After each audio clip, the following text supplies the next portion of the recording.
다 같이 사도신경으로 우리의 신앙을 고백하시겠습니다.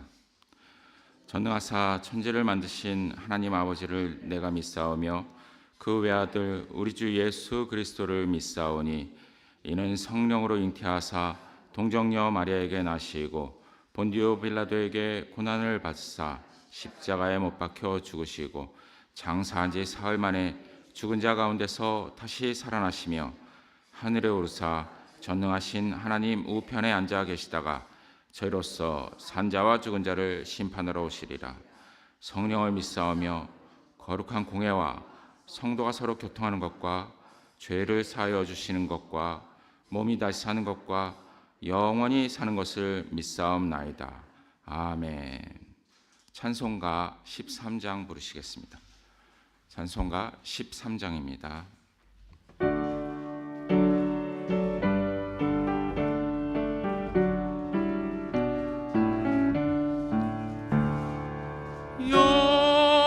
영원한 하늘나라 보좌 위에 하나님 낮고 천한 인생까지 두루 살펴주시고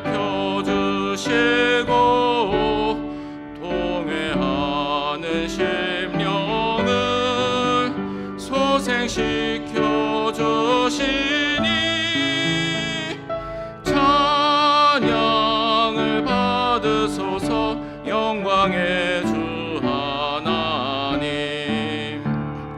사람 몸 입으시고 찾아오신 예수님 하늘 영광 버리시고 죄인들을 구하려 부끄러운 십자가 우리 위해 지셨네.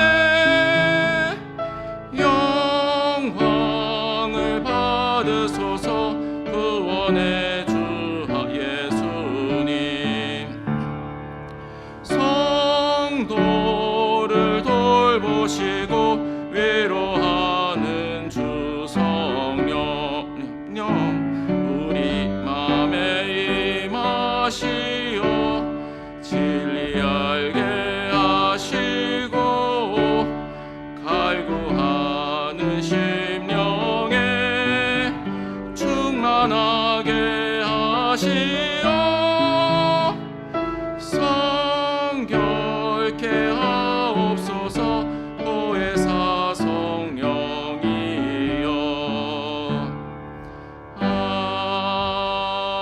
아멘. 아멘. 오늘의 본문은 사무엘상기 9장 15절에서 21절까지의 말씀입니다. 목이 잠겨가지고 사무엘상기 9장 15절부터 21절까지의 말씀입니다. 다 같이 합독하시겠습니다. 사울이 오기 하루 전에 주님께서 사무엘에게 알리셨다. 내일 이맘때에 내가 베냐민 땅에서 온 한 사람을 너에게 보낼 것이니 너는 그에게 기름을 부어 나의 백성 이스라엘의 영도자로 세워라. 그가 나의 백성을 블레셋 사람의 손에서 구해낼 것이다. 나의 백성이 겪는 고난을 내가 보았고 나의 백성이 살려달라고 울부짖는 소리를 내가 들었다. 사무엘이 사울을 보았을 때 주님께서 그에게 말씀하셨다. 이 젊은이가 내가 너에게 말한 바로 그 사람이다. 이 사람이 나의 백성을 다스릴 것이다. 사울이 성문 안에 있는 사무엘에게 다가가서 말하였다. 선견자의 집이 어디에 있는지 알려주십시오.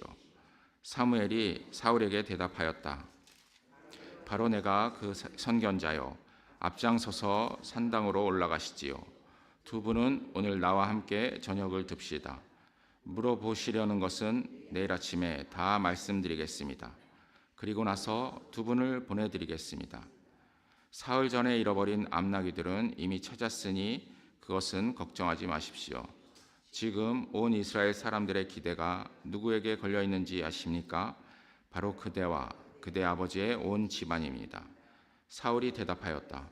저는 이스라엘 지파들 가운데서도 가장 작은 베냐민 지파의 사람이 아닙니까? 그리고 저희 가족은 베냐민 지파의 모든 가족 가운데서도 가장 보잘것없는데 어찌 저에게 그런 말씀을 하십니까? 네, 아멘.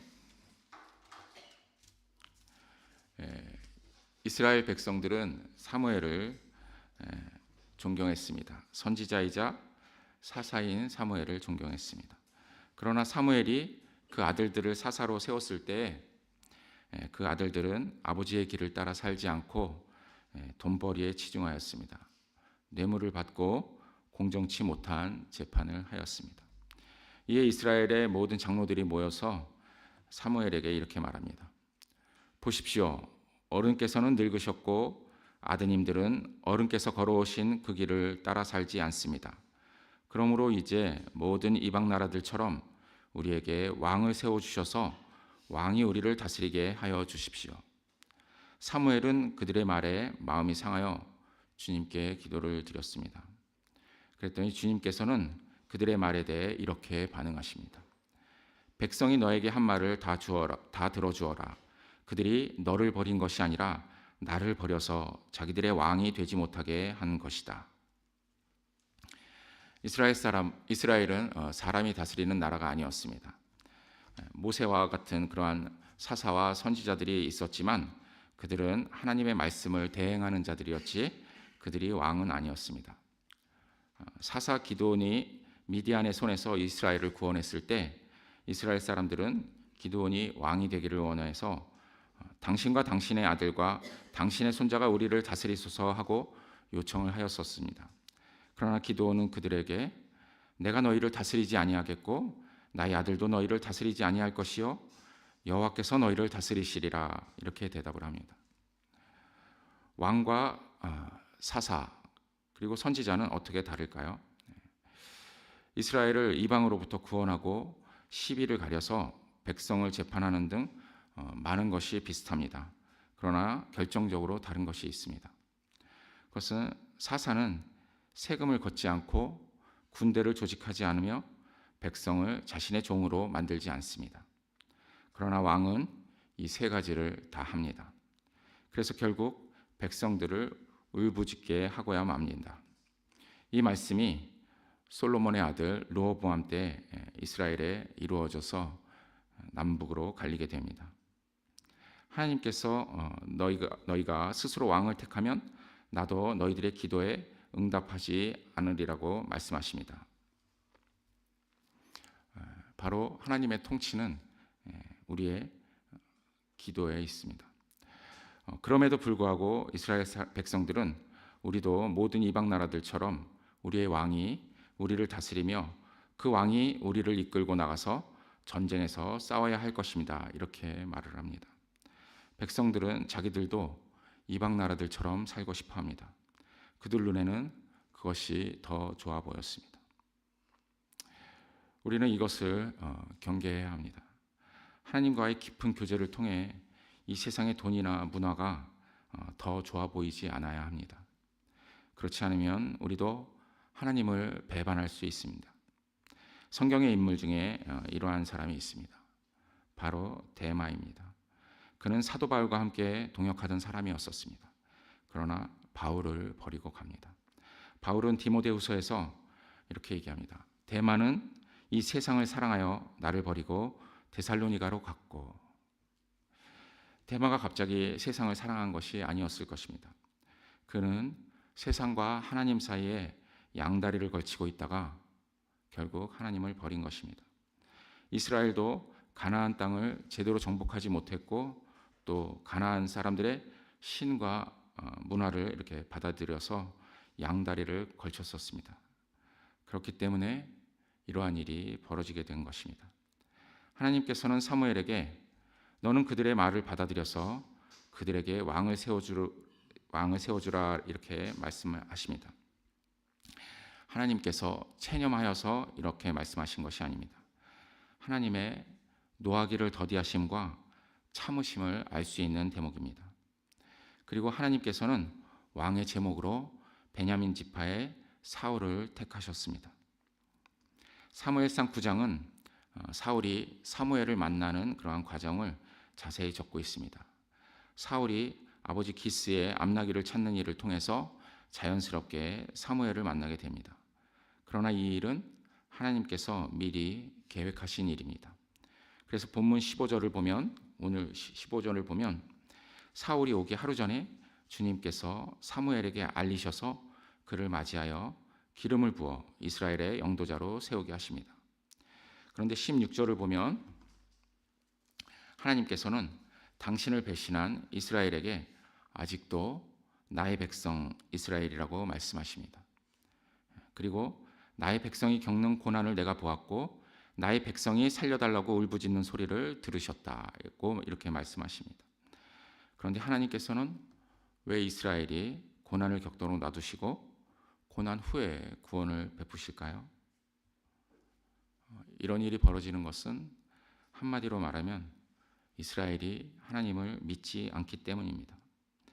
이스라엘은 하나님과 함께 산다는 것을 이방 나라들의 문화를 접하고는 이방 나라의 문화에 매료되어서 그만 그 사실을 잊어버립니다. 하나님은 이것을 당장에 막지는 않으십니다. 그리고 그들이 더 이상 견딜 수가 없어서 하나님을 찾게 되었을 때 비로소 그들을 구원해 주십니다. 그리고 하나님이 그들의 하나님이시며 또 왕이시라는 것을 확실하게 그들에게 보여주십니다. 그러나 인간의 연약함 때문에 이러한 일은 반복될 수밖에 없습니다. 하나님께서는 반복되는 이 고난과 구원을 통해 하나님께서 목적하시는 일을 이루십니다. 그래서 예수님을 믿는 우리에게도 고난을 허락하십니다. 고난은 하나님께서 이렇게 알곡을 밭에 뿌리셨는데 밤 사이에 원수가 와서 또 가라지들을 뿌렸습니다. 그 가라지들 때문에 고난은 올 수밖에 없습니다. 그러나 하나님께서는 알곡이 상할까봐 그 가라지들을 바로 뽑지 않으십니다. 고난이 중요한 것이 아니라 구원이 중요하기 때문입니다. 알곡 하나도 잃지 않는 것이 예수님께서 이 땅에서 일하신 목적입니다. 그리고 그 고난은 반드시 보상이 있습니다. 아멘. 사무엘이 사울을 보았을 때 주님이 사울이 바로 왕이 될 사람이라고 그렇게 말씀하셨습니다. 그것을 모르는 사울은 사무엘에게 선견자의 집이 어디냐고 묻습니다. 사무엘은 사울과 그 시종을 접대하면서 너희 걱정거리는 이미 해결되었다 이렇게 말해줍니다. 그리고 사울에게 이렇게 말합니다. 지금 온 이스라엘 사람들의 기대가 누구에게 걸려 있는지 아십니까? 바로 그대와 그대의 아버지의 온 집안입니다. 그러자 사울은 저는 이스라엘 지파들 가운데서도 가장 작은 베냐민 지파의 사람이 아닙니까?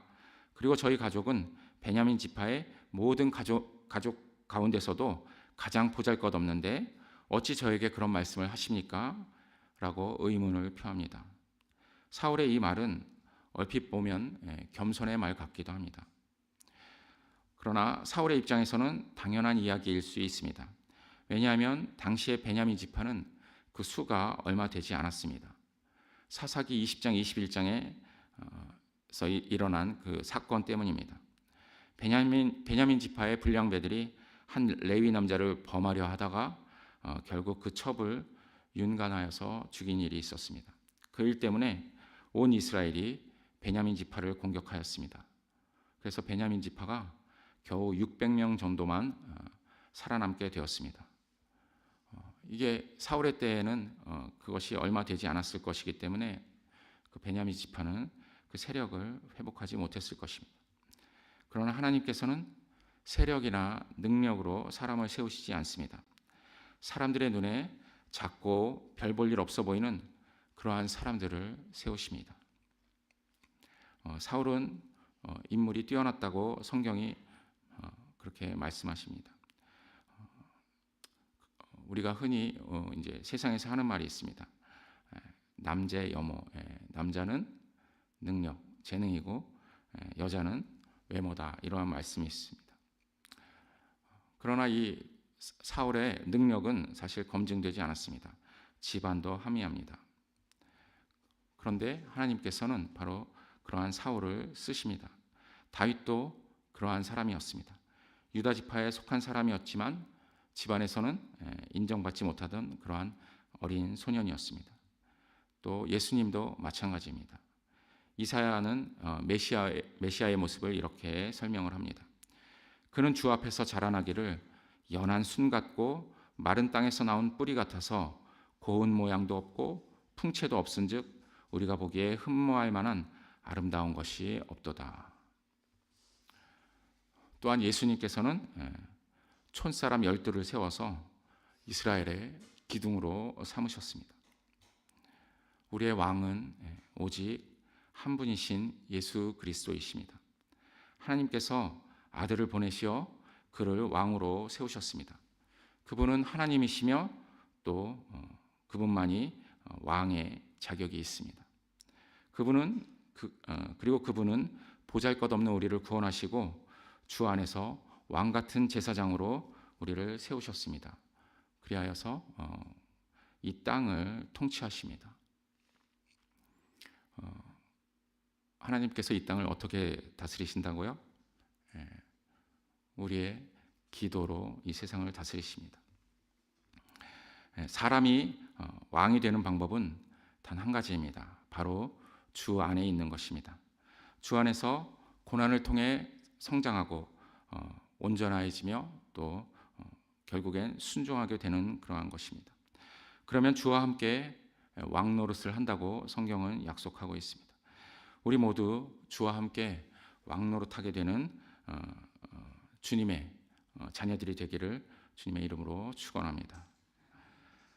하나님 아버지, 그리스도의 십자가로 우리를 구원하심에 감사드립니다. 구원하실 뿐만 아니라 주와 함께 왕 노릇하게 하셨으니 아버지께 영원히 감사를 드립니다. 아버지께서 참으심으로 우리에게 예수 그리스도를 보내셨고 그리스도 예수의 참으심이 우리의 구원이 되었습니다. 우리에게 주님의 참으심을 가르치시어서 주 안에서 구원과 함께 영원한 영광을 받게 하여 주시옵소서. 예수 그리스도 이름으로 기도 올립니다. 아멘. 하늘에 계신 우리 아버지여, 이름이 거룩히 여김을 받으시오며 나라의 마옵시며 뜻이 하늘에서 이룬 것 같이 땅에서도 이루어지이다. 오늘날 우리에게 일용할 양식을 주옵시고 우리가 우리에게 죄 지은 자를 사하여 준 것 같이 우리 죄를 사하여 주옵시고 우리를 시험에 들게 하지 마옵시고 다만 악에서 구하옵소서.